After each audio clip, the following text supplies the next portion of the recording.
Hi! Getting ready to sell your house? An important part of selling your house is the home inspection process. This video is going to make the home inspection process as easy as possible for you. Throughout the video, we're going to be looking at systems in the house itself, and places where the homeowner could easily fix some things to make the home inspection process a bit easier. And then at the end of the home inspection, we're also going to be looking at what I call the 4 emotional kill points in a house, which are things that money can still fix, but a lot of times when a home buyer hears one of these 4, they just stop and walk away. So these are things that we want to pay extra special attention to. My name is Brenner, and I'm a home inspector in the Seattle area. I've been doing home inspections for 19 years, and I've been through over 10,000 houses, so I've seen just about everything that a house can offer. Over the course of my time doing home inspections, I've had both realtors and clients ask me, what do I need to do to get my clients ready or to get myself ready to go through a home inspection? And what is a home inspection? So these are the things that we're going to be looking at as we go through this video. What is a home inspection, you might ask? A home inspection is me or somebody like me who's a home inspector coming into your house and going through your house, around the outside, up on the roof, and in the crawl space, all those places, and creating a list of negative items on your house. And what we've discovered over the years is that list could have been shortened quite a bit had the homeowner known ahead of time of things that are easy to fix and correct on their house prior to the home inspector coming through their house. Okay, so let's have some fun. We're going to head on outside and we're going to look at the grounds of the house and the exterior of the house as our starting point. Here we are alongside the house, and the first thing that we're going to look at is vegetation. Everybody's got vegetation around their house, okay? And what we want is we want a foot space. You could do 6 inches, but we really want a foot between the vegetation and the house. Vegetation can transmit water, moisture, and insects into the house, so we really want a separation on that. Also, if we kind of go up, we can see that this tree is overhanging the roof a little bit. In a perfect world, we would trim the vegetation back so that there's no trees overhanging the roof and dumping leaves or debris onto the roof. Siding on the outside of your house is the first thing that people see as they approach your house. So if your siding can be in good shape, that would be fantastic. What we would like is all the paint on it, anything peeling would get taken care of, moss would be taken off of the bricks so that everything's just looking good, looking tight. If your siding's in really bad shape, falling off the side of the house, that's a whole different discussion. We're not going to get there today. So if there's any rot on the outside of your house, this is a great example at the end of this beam which has been sitting in the weather, get that fixed. And if there's any pieces of wood missing in the soffit or trim or fascia board, so this is a good example here, that'd be something that's fairly easy to have somebody come out, a carpenter, replace, so that's all just tight and clean. Okay, here we have an example of wood and soil in contact with each other. So you want to walk around your house and make sure that no soil is touching any of the wood on the house. So this soil will just get dug out. Soil is going to transmit water into the wood and cause this wood to rot over time. So we want to have a separation between all soil and all wood. Some of the really important parts on the house are the flower beds in the front of the house, because people add mulch and bark mulch, and slowly those go up in height, and now they're leaning against the siding and you don't even know it. Make sure all of that gets taken off. All exterior lights need to be working. And what I mean by working is when I turn on the switch, the lights turn on. So this is a good example over here. There's no light bulb in this fixture, so I don't know whether that fixture works or not. So that goes on the list. So make sure that there are working light bulbs in all of the exterior light fixtures. Exterior outlets on your house, are they GFCI protected? This is a GFCI outlet right here. Older houses will not have GFCI technology on them, so that might be something you would consider upgrading. If you were to do that, make sure an electrician does that. That's not something that you want to do as a homeowner. Hose faucets on the outside of the house, make sure that they have vacuum breakers on them. Older hose faucets will not have vacuum breakers. Newer houses will. This is a vacuum breaker that you can buy at any hardware store or whatever, about $8, $9, and it literally screws onto the hose faucet to create a vacuum breaker system. The vacuum breaker keeps water from backflowing into the city water supply if the city water supply were to shut off. So it is an important part of the plumbing system of the house. Driveways and walkways, we've got some cracks in them and we've got a little bit of displacement over here. This kind of stuff, you have to kind of make a decision, do you want to actually fix it? It's going to be in the report, but this is also a less important thing on the house. So you can certainly survive with cracks and displacement in the driveway. If the driveway is really, really nasty, cars are falling in potholes and you can't get them back out, you probably want to do something with that. But minor stuff like this, not too worried about it. Steps. It's amazing how many steps on houses do not have graspable handrails. This is not a graspable handrail. A graspable handrail is a round piece of wood that a small child could grab while they go up and down the steps, right? So that anybody could grab it and use it. So this is also another very easy thing that a homeowner could install onto their steps on the outside of the house, and that would be one less thing on the list. Exterior drains are found in your driveway and down in your basement stairwells usually. Sometimes they'll be out in the yards too. But these guys are usually pretty easy to check. Take the lid off and look in there and go, hey, do I need to clean any of the debris out? When I'm doing inspections, I'm going to be dumping water down these to make sure that they drain. So that would be something that you could fairly easily clean out and get it ready to go, so that that's one less thing on the list. Windows have window screens. Window screens need to either be on the house or off the house. You cannot have them half on and half off because that's something that would then get written up. In most cases, when the house is getting ready for market, all the window screens are getting taken off to photo the house anyway, so I would just take them all off and store them someplace where they're going to be kept safe. Gutters need to be clean. All the debris needs to come out of the gutters because if you have debris in the gutters, it's going to fill up and not drain. So make sure you clean all the gutters of debris. Now, we're gonna head up onto the roof. Okay, we're up on the roof, and there's two things on the roof that we really need to remember. One is you are never getting on the roof and doing the roof work that I'm gonna be talking about. And two, more importantly, is you are never following me up on the roof when I'm doing a home inspection like numerous clients have tried to do. Insurance companies hate that, I hate that, just don't even go there. Chimney. Chimneys, if you got a house that's got a brick chimney, we've got some easy things that could be addressed and some harder things that could be addressed. Easy is the debris that's built up around the chimney base could get cleaned out. Easy is that if the older flashing is a little bit rusty but still in good shape, that could get prepped and painted. Easy is that up on the top where the flues are exposed to the weather, we could get a rain cap put on it. A little more difficult is if the mortar's wearing out and you're looking at potentially repointing your chimney. You'd have to think about that before you hauled off and did that. Okay, you see how this roof comes down to this flat roof, and we see all this debris that's accumulated on the flat roof. We want to get all that debris off the roof. No debris on the roof because it's going to prohibit the roof from draining correctly. Make sure all of your downspouts are attached and ready to go. The other thing about downspouts is they take the water from the roof and it goes someplace. Where does it go? So it either does this where it lands on a splash block and drains next to the house. This is okay, but we'd like to have that water get at least 6 feet away from the house so it doesn't drain back into the basement. The other option is it goes into a plastic pipe and the pipe takes it away from the house. So just make sure that it's doing one of the two. Last thing on the roof is moss. Pretty much everybody in Seattle is going to deal with moss on the roof. It's just part of this environment, right? So what we want to do with moss, I really lean heavily towards Moss Begone or some sort of moss treatment program that you're putting some powder on the roof. It washes down to the moss, it kills the moss, and it all goes away in a couple weeks. What I do not want to ever see on the roof is somebody up there pressure washing the roof.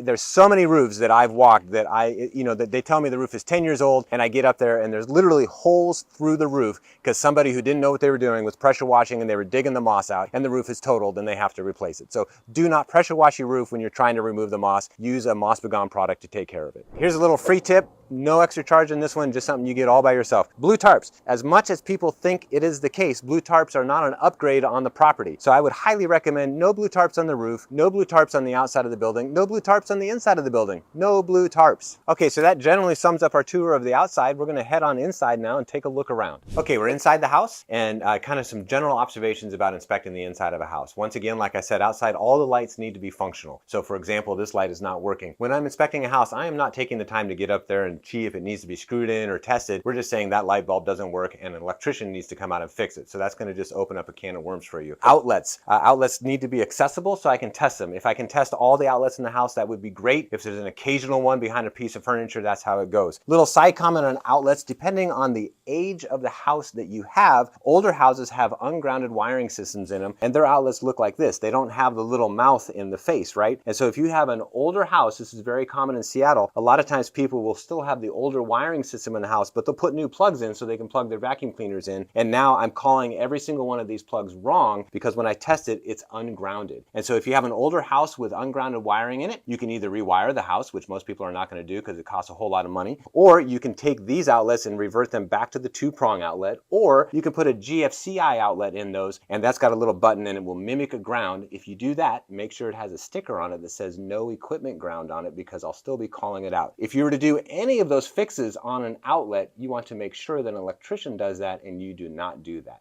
Kitchens, like the rest of the house, it's about being clean and presentable. If you look at this kitchen, it's somewhat dated, but it's very clean. So this is going to be totally fine.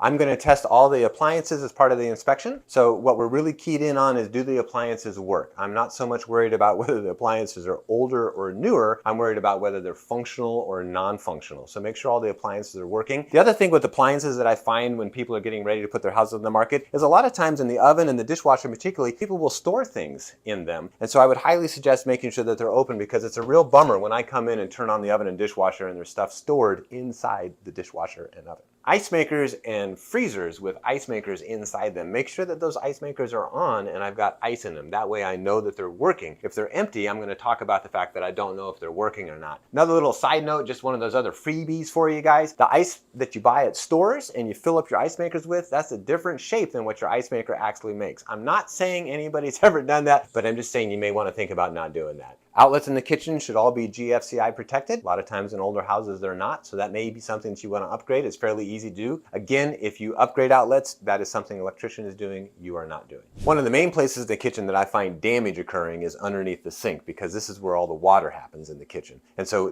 when you're getting your house ready to go, check under the sink and just make sure that the cabinet under there isn't water damaged. If it is, that may be something that you would consider repairing. When I look at the laundry room, I'm going to run everything in the laundry room. So I'm running the sink, I'm running the washer on a rinse cycle, and I'm running the dryer. A lot of times people tell me, oh, we're taking the washer and dryer so you don't need to test those. I need to make sure that the washer drain drains and the exhaust duct for the dryer works. So I'm still going to run those whether you're taking them or not. So just make sure that these are also empty of clothing, because a lot of times I'll show up and they're full of clothing and then I can't test them. In the bathroom, we're checking a number of things, but things that you could take a look at is, are the outlets in the bathroom GFCI protected? Again, an electrician would fix that, but that could be a fairly easy upgrade. Is the toilet loose on the floor? I'll take it and kind of rock it like this and see if it moves. It needs tightening if that's not the case. And then tile, is all the tile work in the bathroom sealed? That's a product that can be bought at any hardware store and we can seal the tile. And then just like the kitchen, we're talking about a lot of times we'll find damage underneath the sink where the sink's been leaking. So that may be something that you would be repairing. Biggest issue in bathrooms is water damage. And so we're really looking for water damage and seeing whether that can get corrected and fixed or not. So in approaching the electric panel, I need access to the panel. So stuff stored in front of the panel, this whole shelf and stuff, it'd be really great if that's not there so that I can stand in front of the panel. Because when you're the homeowner, you need access to the breakers to shut them off. But when I'm the home inspector, I need to actually take this metal panel off. Do not do that if you are a homeowner, because I need to look inside the panel and look at the wiring. So access in front of the panel is really important. In the interior of the house, I find a lot of times, primarily in the bedrooms, that we'll find doors missing, right? Because people are taking them off to get easier access to the closets and so forth. So as we move forward towards doing an inspection, make sure all the doors are back in place, because again, this would be something else that would just add a line to the list. Throughout the house, we want smoke detectors and carbon monoxide detectors. So there's one up there. Smoke detectors are going one in each central area on each floor and in all the bedrooms, and a carbon monoxide detector is going one in each central area on each floor near all bedrooms. Make sure you do all of that, because that's something that an appraiser is going to also call out along with me calling it out. Blown window seals in houses are fairly common, and this is another one that you got to kind of make a decision on, because obviously it's some money to replace the glass that's blown, but it certainly does change the aesthetics of the house if I'm looking through clear glass or if I'm looking through foggy opaque glass. So that would be something to just consider doing. I would lean towards replacing all of them because it's one less thing on the list and the house looks so much better. Down in the basement, we've got water heaters, furnaces, electric panels, things like that. Sometimes a laundry room is down here in an open basement. All of that, if that can be accessible to me, would be very helpful, right? I know a lot of times when we're selling our house, everything in the house is getting boxed and getting put down in the basement. But if we could store it so that I have pathways to get to the things that I need to inspect, that'll make it go a lot easier, right? If the basement can be clean,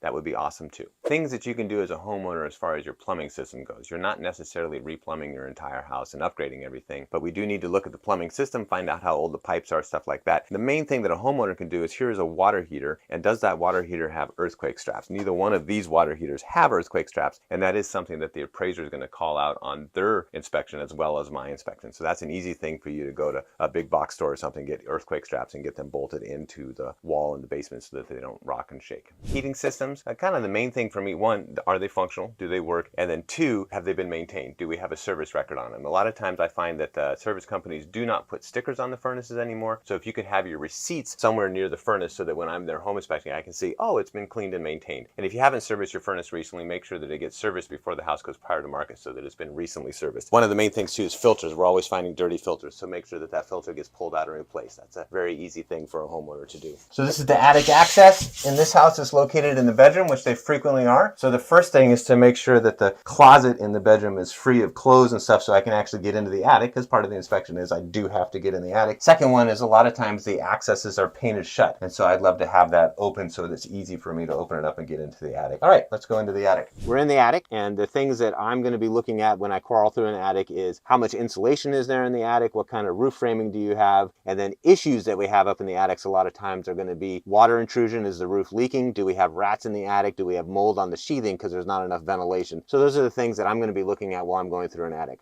If you decide to get up in your attic and check things out, there are a couple things you need to remember. Always wear a mask because we have insulation. Sometimes you're going to have rodent poop, so attics are really nasty for breathing air. Don't do that. And then the main one is if you get up in the attic, there's wood in the attic and there's insulation in the attic. Pretty much guaranteed if you step on the insulation, you're crashing back down into your living room, and you really don't want to do that. So if you decide that you need to get up in the attic, really make sure that you can visually see the wood that you're stepping on and you don't just wander through the attic, because the vast majority of the attic is crashing back down in your living room territory, and we don't want to do that. Are your bathroom fans and your kitchen fan, do those get to the outside of the house? We're really looking for the ductwork on those. A lot of times that's not attached and it's just venting into the attic. Some houses have crawl spaces. If you have a crawl space in your house, that's another place like the attic that I need to get to. So we want to make sure that there's nothing in front of the crawl space, and pretty much all crawl spaces are going to have some sort of hatch cover on them. So make sure that that hatch cover is removable. If your crawl space is a crawl space that has 15 screws in the hatch to keep the monster in the crawl space, make sure most of those screws are out before I get there. We're in the crawl space, and common things that we're looking for in the crawl space is, again, checking the framing of the house, checking the insulation. Is it all installed or are some pieces fallen? Do we have rats in the crawl space? Do we have water in the crawl space? Do we have wood debris left over from construction in the crawl space? All of those things would need to get addressed and looked at. Once again, kind of like the attic, if you were somebody who decided you wanted to get in your crawl space, really make sure you have a mask and you have a Tyvek suit, because crawl spaces invariably are just dirty places to be. So the garage is the place where most people are going to store all their stuff in the house when they're selling the house. And that's totally fine. I'm good with that. But if you're storing all your stuff in the house, the garage is also the place that has a lot of things I need to get to. The electric panel, if there's a water heater or a furnace, just make sure that those things are accessible to me while I'm in the garage doing the home inspection. This is a great example right here, in that there's an attic access up here and I need to get in that attic access, but I cannot get in this attic when the car's parked underneath the attic access. So if we can make sure that the places I need to get are accessible, that would be great. Final thing in the garage is, one of the things that we would call out is if there's any holes in the walls or ceilings that would allow fire to get into the house, those need to be patched and sealed. Before I get to the 4 emotional kill points on a house, there are 2 other things that I do not do as part of my home inspection. First one is sewer scope inspections. It would be good to do a sewer scope inspection, and that's a sewer scope inspector running their camera from your house out to the main. In the Seattle and a lot of the areas around Seattle, you as the homeowner are responsible for your sewer line to the main sewer line, so we want to know what kind of shape that's in. Second thing that we want to come to a conclusion on in a house is, if you live in a house that was built, say, somewhere between 1900 and 1960, 61, 62, odds are that house was heated with an oil heating system at some point, which means there was an oil tank on the property. So you as a homeowner want to come to a conclusion that that oil tank, if it's no longer in use, if you've stepped away from oil, is decommissioned. And so you either have that decommissioning certification, or if you do not, you may consider having a tank locate company come out and look for that oil tank and get that decommissioning certification to you.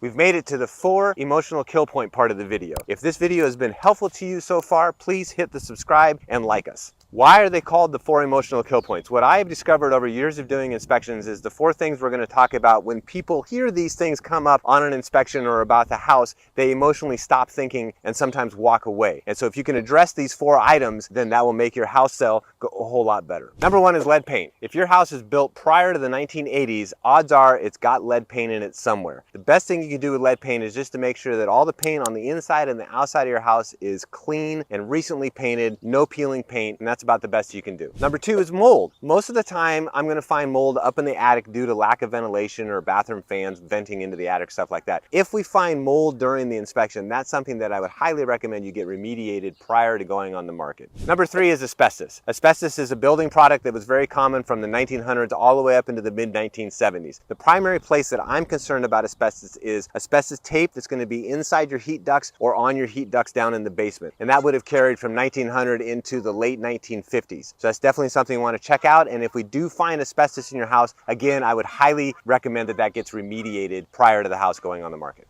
Number 4, the most emotionally charged of the 4 that we're talking about, is rodents, i.e. rats. Nobody likes rats in their house. Nobody ever has. Nobody ever will. So if I do an inspection on your house and we find out that there's a rodent problem either in the crawl space, basement, or the attic, that's something that you have to deal with, because the people coming to buy your house, when they read about how there's rats in the attic, that's just a total turnoff. Nobody likes that. They freak out. It's a bad time. So that is one thing that I would say you have to deal with. If you have any particular questions about your house and getting it ready to go on the market, write those in the comments below.